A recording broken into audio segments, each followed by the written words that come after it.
why can't we just do incremental and just have a paradigm shift and work on a technology which will completely do something high impactful to the society and people we live in. But the fundamental of EV has taught something to mobility, to auto industry and many more. Two critical factors. One of the factors which all of us speak is how does it remove pollution in the place where we live and move it to the looking at energy generation. I think the second most profound thing is about efficiency. I think electric motor is one of the most efficient method to use a unit of energy to Hello, sir. Welcome to the Climapreneur Show. I'm super excited to have you here today. I have been looking to this conversation for such a long time, and you are one of those guests. Like I want to know so much from you. Like before even planning this interview, I was like, where should I go? Like, should I go in his live? Should I ask him about EV? So I don't know. Like, I hope that I can absorb all the knowledge that you have to share. happy to be part of this, Shweta. So, I would like to begin with, so what excites you the most about EV? Like, how has sort of EV impacted your life of Mahesh Babu as an individual? It's a very thought-provoking question. I'll tell you, after my engineering, I started off as a hardcore combustion engineer Mhm. in engines, IC engines, and then I was kind of working to improve efficiency, reduce emission, and so on and so forth. So it was all incremental improvements towards sustainability. So that gave me tremendous satisfaction as a person Mhm. because we are doing something to the society. You are reducing something which is affecting people and so on. The whole thing got what I would say had a different dimension when I moved to electric. I think when that option came in 2015 to move into electric division of Mahindra, then I thought, why can't we just do incremental and just Mhm. have a paradigm shift Right. and work on a technology which will completely Mhm. do something uh, high impactful to the society and people we live in. And that's where I came into electric. So after I joined in, it was very fascinating and very challenging to me. Sometimes you have to be in such a chaos and uncertainty that you really don't know where are you heading towards. Yes. But the fundamental of EV has taught something to mobility, to auto industry and many more. Two critical factors. One of the factors which all of us speak is how does it remove pollution in the place Mhm. where we live and move it to the looking at energy generation. All of us look at it and then say that's important. I think the second most profound thing is about efficiency. I think Mhm. electric motor is one of the most efficient method to use a unit of energy to use in mobility. So it's a very important factor which made us to think differently. How do we use the abundant natural energy available with us, Mhm. sustainability, and also efficient? Mhm. I think that is one which has made EVs very, very fascinating Mhm. for me. And I also believe that something which is said at 5, 10 years back impossible to do, but fundamentally it is scientific. To make that happen, it needs a Mhm. lot of efforts. That amount of time you Yes. spend to make a new electric vehicle Mhm. is much more than a regular IC engine vehicle because the innovation is bubbling, new startups are coming, new technology is coming, and the technology is also doing a tectonic shift year on year. So all this makes you very exciting, dynamic, Mhm. and I would say the most exciting part of my career is the one which I have done in electric mobility. And like as you rightly said, because as I was also reading about this, there's so much happening around the world. Like, some people are finding different ways to recycle batteries. For example, I saw one of the researches where they are recycling by just removing the cathode side so that they don't have to create that battery side again. Some people, are creating anodes which are polymer based, which can, some people are creating these wires which can help us recharge the batteries even faster. So, and even there's one more study that caught my attention was that, people are creating the cathode side with the rock salt. So that, because of the lithium, cobalt, and nickel that goes into it. So, like, what is fascinating to me is the kind of researches that are coming up, and I'm like so excited about what's going to happen in the next 10 years, because all around the world, as you rightly mentioned, a lot of researches are happening. So, tell me one thing. I have heard you saying this thing in a lot of interviews actually. How do you think that electric mobility is going to change people's lives? Because you have mentioned it clearly that electric mobility is going to change people's lives. So, what are the changes that we, as I would say, a common man should expect, or how it's going to change people's life?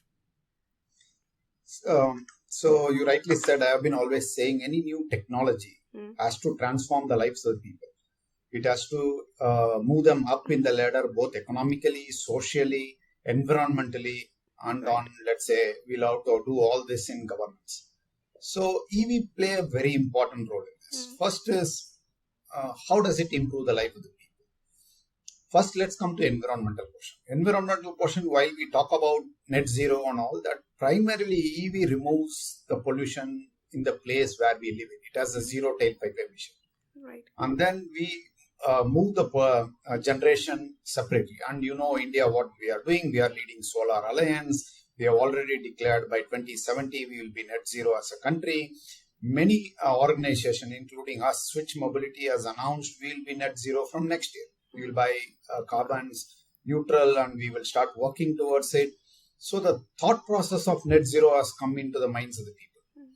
And very, very profound is India is leading it and the country is leading it, and Indian industries like us are playing a very vital role in doing that, not only in India but across the world. So this is the first and most important thing. The second one is, I strongly believe, because of the unit economics, Hmm. we want to make the total cost of operations of EV affordable. If you look Yes. at Switch philosophy, we want to democratize zero carbon mobility. What does it mean? We don't want only affluent people to run EV. We want a common man to use EV. In my last stint, we made the three-wheeler electric in Mahindra. Here we are doing public mobility like buses and transport of people in a shared manner in an electric mobility. And we are saying we will do the goods movement of last mile, mid mile into electric mobility. That's what we will do. And we will do this not just for environment. We will do this to make people, associates who are buying our vehicles, to economically progress in their life because of the total cost of ownership of electric mobility, because the operating cost is so low that Hmm. it will make you to earn more every single day, and then that will make your life. I have been seeing customers where in my life women have come into the three wheeler, Hmm. women has started driving buses, and because it's simple, it is a direct drive and the stress and fatigue has come out. Hmm. Incidentally, one of the women drivers whom I met in my life said, you know what, Mahesh, after buying my electric mobility, I'm able to educate my second child, which Hmm. is like 3 to 5,000 rupees extra saving per month. So it gives me immense Yes. satisfaction if such stories of, let's Hmm. say, Trio or Switch Mobilities buses come in, and if we can enhance the life of the people. Hmm. So I strongly believe that any technology, if applied properly, unlike West needs mobility in a car, but India needs mobility in a different way, because we Yes. are about 1.3 billion people, Hmm. and mobility for a 1.3 billion people will be completely different from what mobility for planned in Europe or Hmm. US. So I strongly believe that we need mass rapid Hmm. transport on shared mobility like metros and electric buses to come in urban India, and then you take an electric two or three wheelers or even a four wheeler, let's say shared, to your nearest home. So we have to work on democratizing this zero carbon emissions. Yes. It's not that I need to buy a 300-kilometer car. Hmm. Mahesh, the country has to make Mahesh step into a shared mobility bus and take a last mile mobility to office, Hmm. and so on and so forth. When that happens in India, I think our task of Hmm. achieving democratizing zero carbon mobility in India has happened. And you very well said that this is something which I definitely, while I was doing my master's in London, so there I used to use the buses. And, it was so convenient. This is one of the things that I really wish that India gets it, because I guess that there the real change will happen. Also, like when you were talking about these things, that the switch mobile, like for example the electric is going to affect the common people, one question that someone just asked me yesterday was that, like in India still today we get our cars repaired at these traditional garages, and sometimes, these people might not, like some of them might not be educationally sound, but mechanically they are very sound. And even in some cases, for example, like in Royal Enfield, we see this thing, the traditional garages are being owned for like 60, 70 years, like it's been passed on through families. So when EV comes in, so how will these people, like do we have, like how can we incorporate these people into the value chain again? Because how that's going to happen? Shweta, what will happen is always you have to migrate on the knowledge skill to a higher skill levels. Mm, So India is I believe in a transition mm, on an economy where the purchase parity will go up, per economy rate will go up, where people will look at skilled laborers rather than getting into unskilled labor. mm, So if you look at skilled labor, what does it mean? People are now digitally savvy. India is one yes. of the largest countries which are using digital mobile phones, smartphones. So if that is so, why can't that same be applied to multiple facets of our interaction in Right. life? UPI is a great Mm, success. So then why in mobility we want spanners and cutting pliers to repair mm, the vehicle? Actually, EV doesn't need any repair or maintenance, honestly. mm, You have to just drive the vehicle. I've seen many people saying that in a year they have never gone to any showroom or a mm, center. The motor doesn't do anything. It keeps running for years and years. So you actually don't need, if at all you need something nowadays, we are giving a connected vehicle in such a way the service engineers, the customers can really see in their app mm, what's happening on the vehicle in a very transparent way.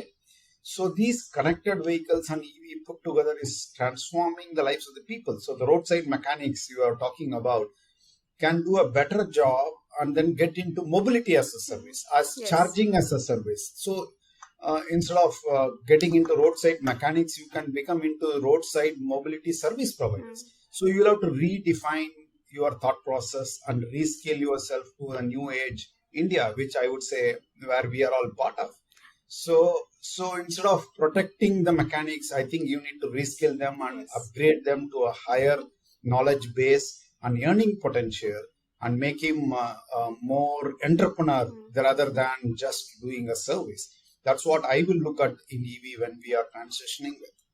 And I'm so glad that you said that, like because when we say this, that EV is a future is for everyone. It's like that spirit that you talked about, involving people, collaborating. I think that is one of the important elements. And like the people, I would say, because today a lot of startups, a lot of companies are coming into it, and the companies who have this mindset of collaboration, of taking everyone together, be it a small mechanic or be it, someone who's at the high end, are gonna really make it far. Because EV, I feel, is about the emotion. Because in India, a car is not just like a car ek own kar liye. People literally name their cars.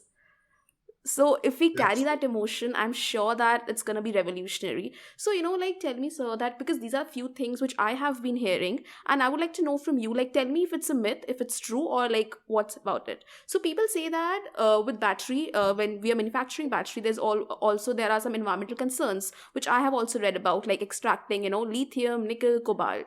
So how is the future gonna look like, when the demands will increase? And also in some places, these people who are extracting these metals, they're not treated properly. So are companies looking towards the entire value chain? Like are they looking towards reserving these rights and reserving the pollution and whatever happens with this extraction? see.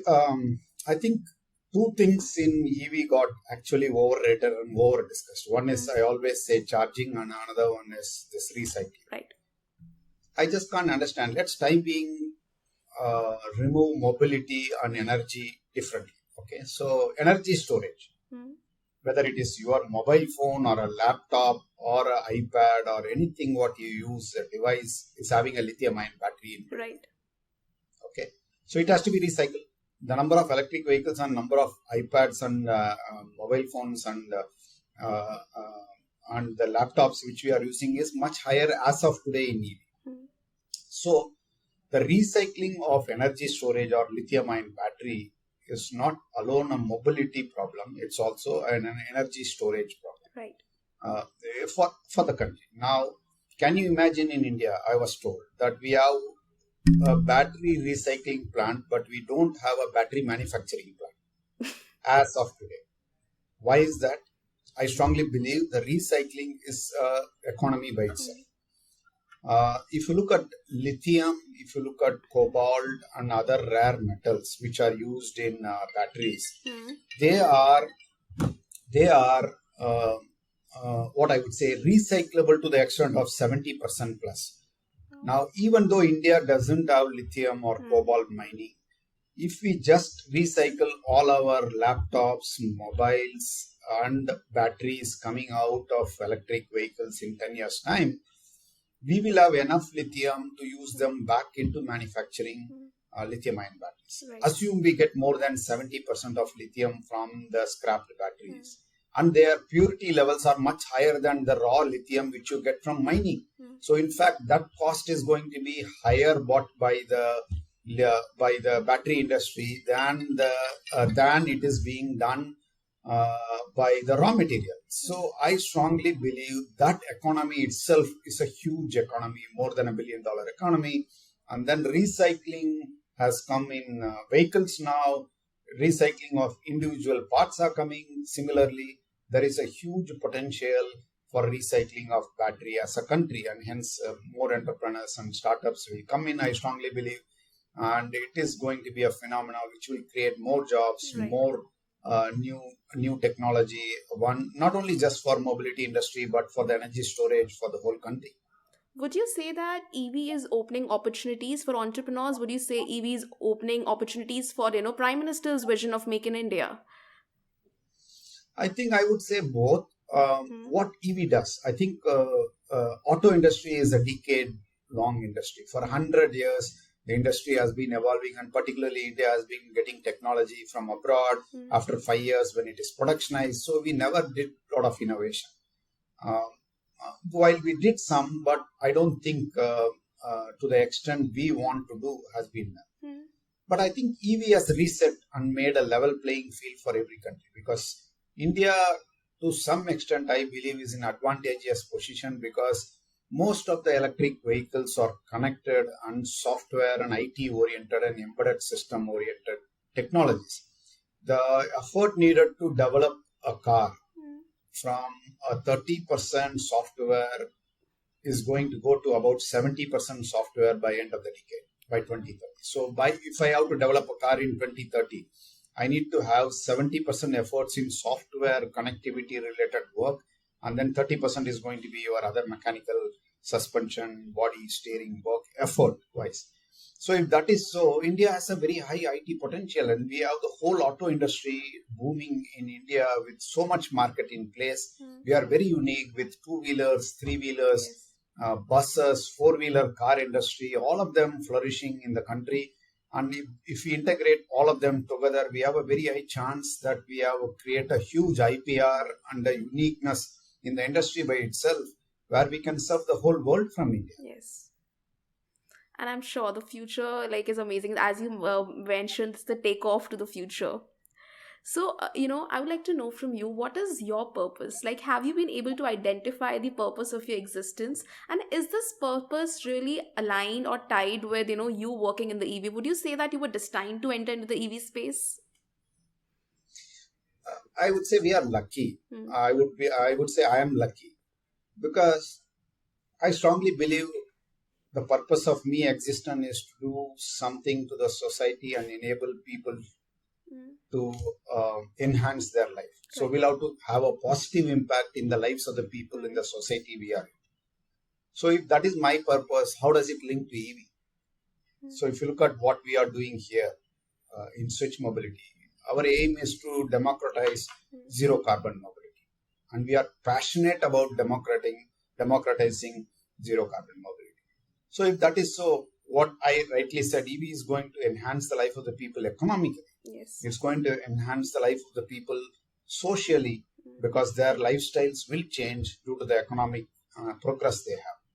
their life and lifestyle will be healthy, because you are not going to be in most polluted cities in the world, because it's going to transform that as well. And all that we are doing in a proper governance structure in India, with the structure of industry, society, and the governance of the government working together in this industry.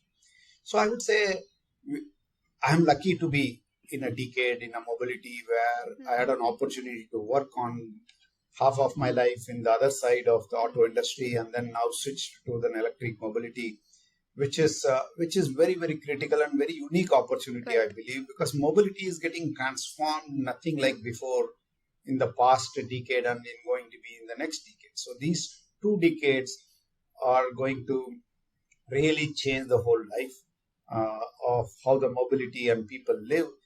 And hence, I would say I'm very lucky that my purpose and the purpose of the company and the industry I'm in is very well aligned, and I'm very lucky and passionate to do that. How amazing is that? Also, tell me that what role has patience and consistency played in your life? I think it's important both of them have an thought quality. I have been always saying that EV is like an infinite game, which Simon Sinek used to say, that whether I'm there or not, the game is going to continue on, and we need to play it well. So if you have to continuously play in this infinite game, then you need patience, and you need to play by today, and you'll have to live the whole moment of now.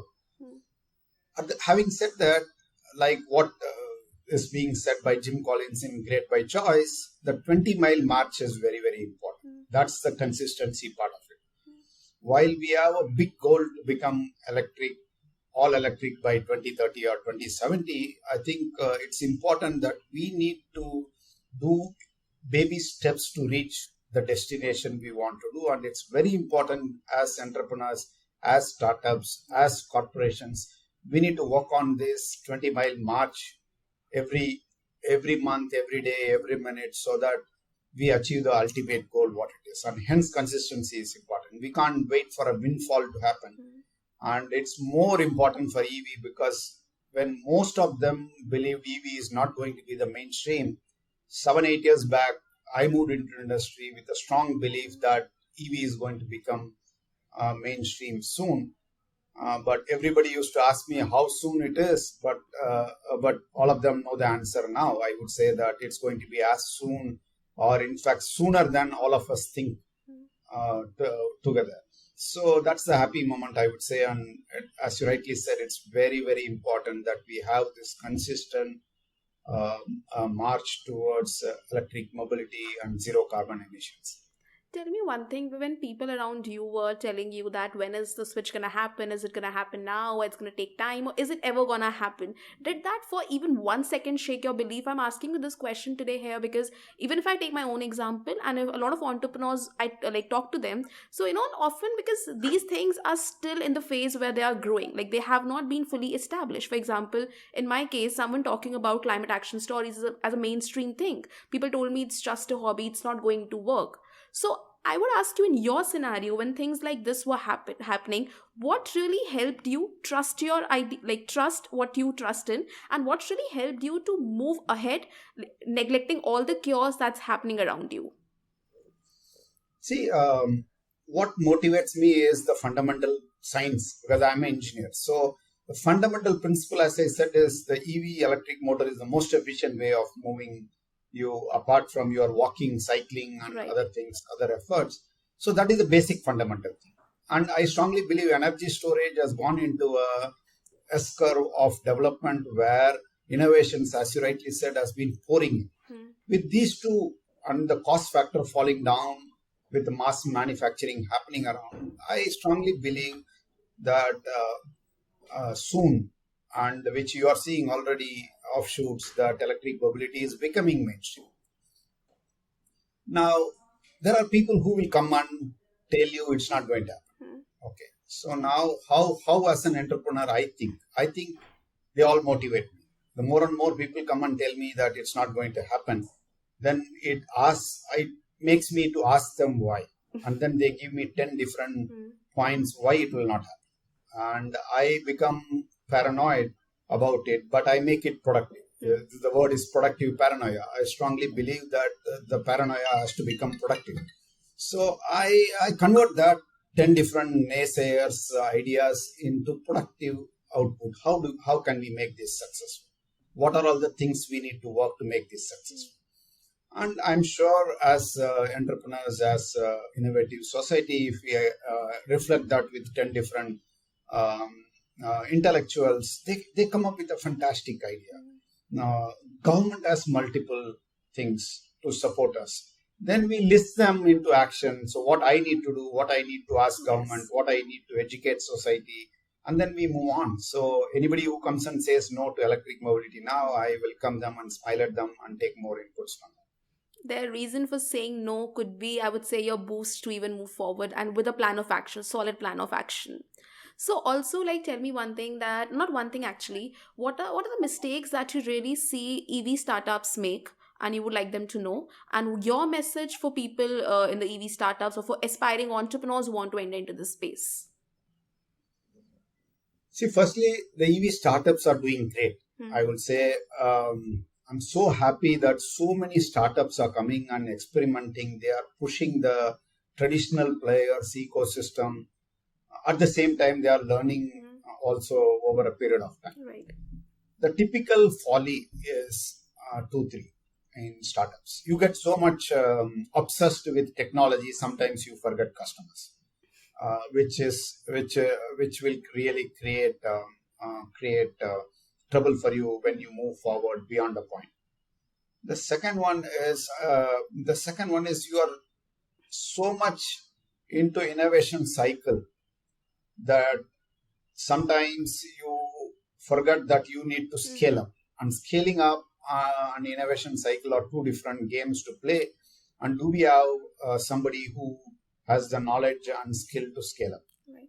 So if the life cycle of metamorphosis of innovation, pilot, experiment early, fail early, and refine your products early to perfect it to customers, that cycle is followed, and then you are able to scale up and reach the customers across India, across globe.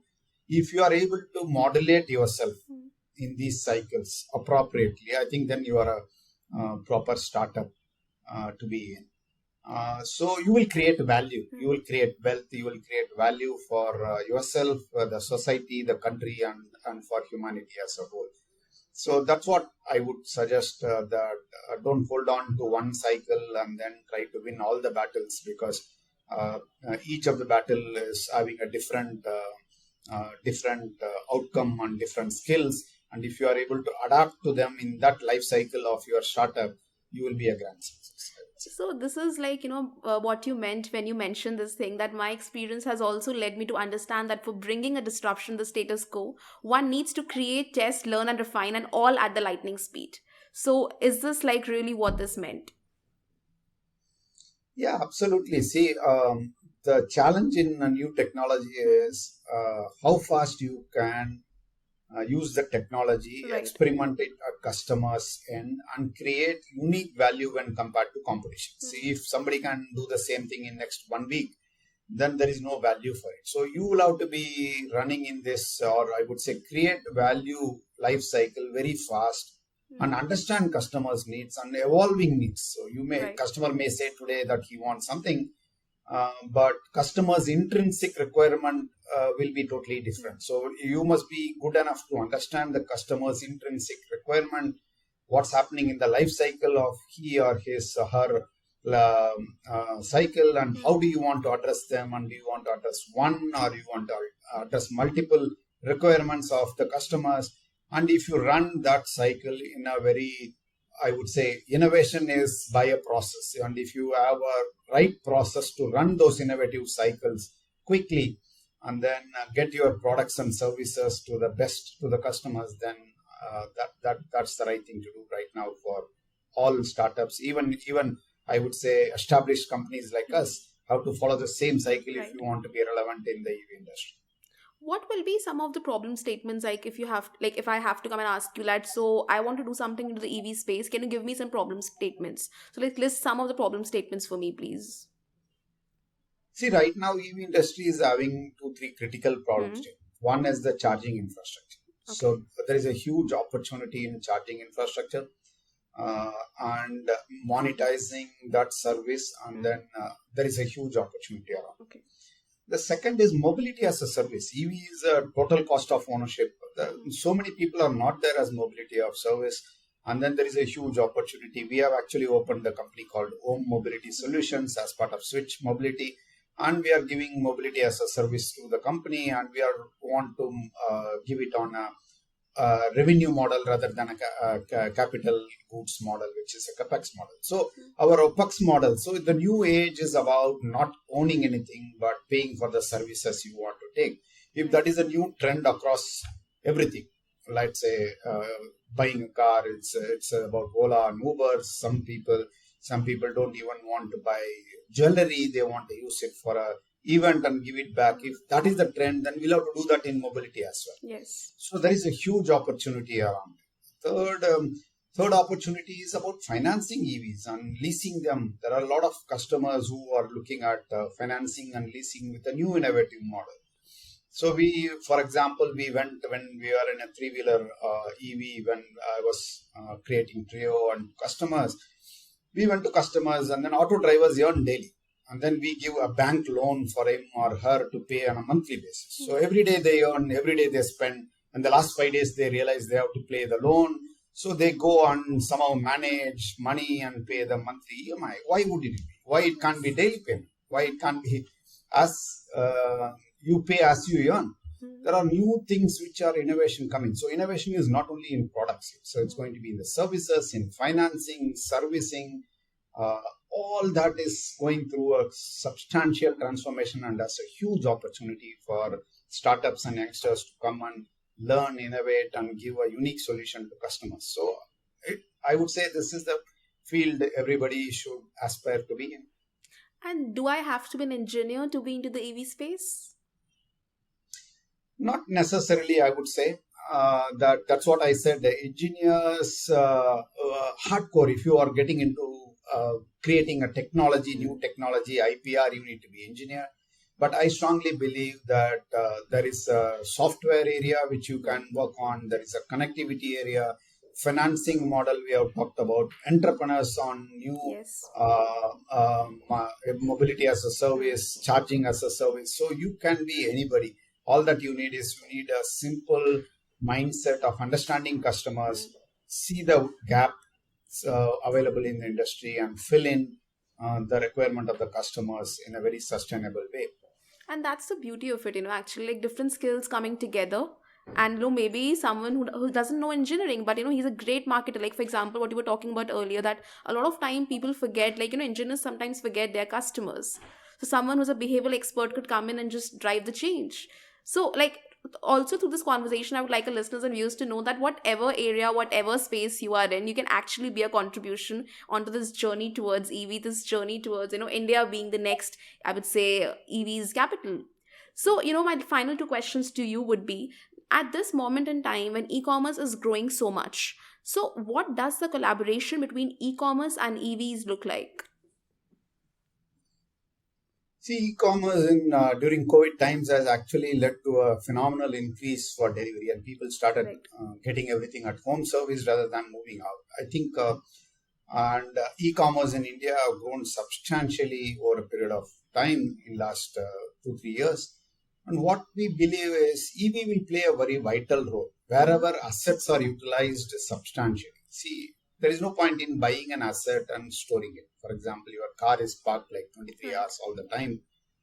Some of the commercial vehicles, why we are in commercial vehicle space, Ashok Leyland and Switch Mobility, why we are. Commercial vehicle space, the assets are utilized well. And in electric mobility, if the assets is running like even 24 hours, your cost of operations is so low that you will get back the money you have invested in a very short time, 3 to 5 years time. So e-commerce play a very win-win situation for us in electric mobility because their deliveries are not more overloaded or heavy, but more of a volume based delivery. It's all organized, it's all connected, and it is predictable. So by connectivity, you can actually predict the vehicles, which distance it can go, what is the range of your vehicle, where you can charge, where you have a gap, and hence it's very well connected, and EV fits in perfectly into the system. And we have less maintenance. So the vehicle wheels uptime is substantially high when compared to IC engines. It need not go for every 3 month service. You can actually deploy them all around. So EV perfectly fits into e-commerce. So that's the next boom all of us have to wait Yes. for. And also, like the last question to you would be, since we are also a media platform, what role does media platform play in this, transition? Or how can media platforms really help in this transition? I think media play a very vital role in EV because you need to communicate and educate everybody in the ecosystem. There are a lot of myths which are running in.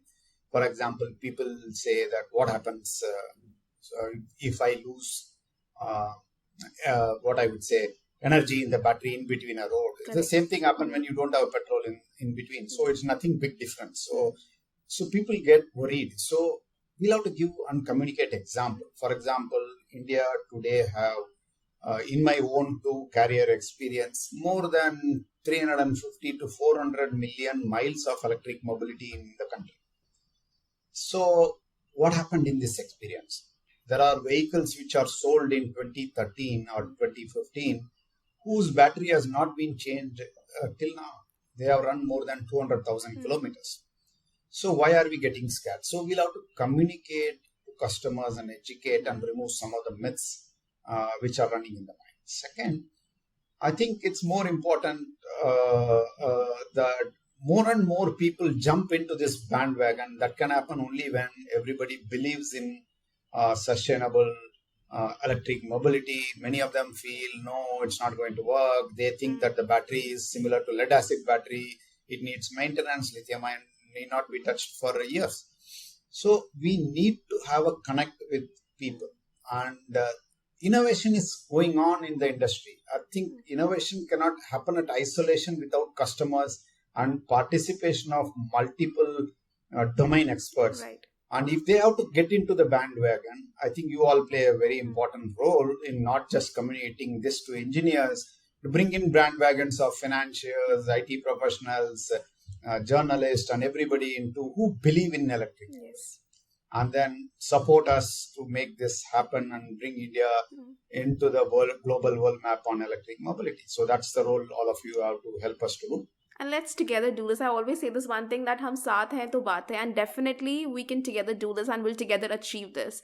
Thank you, sir. Thank you so much for being on the show today, and thank you for taking out time from your schedule. This genuinely means a lot to us. Thank you. Thank you. All the best, Shweta. Thank you.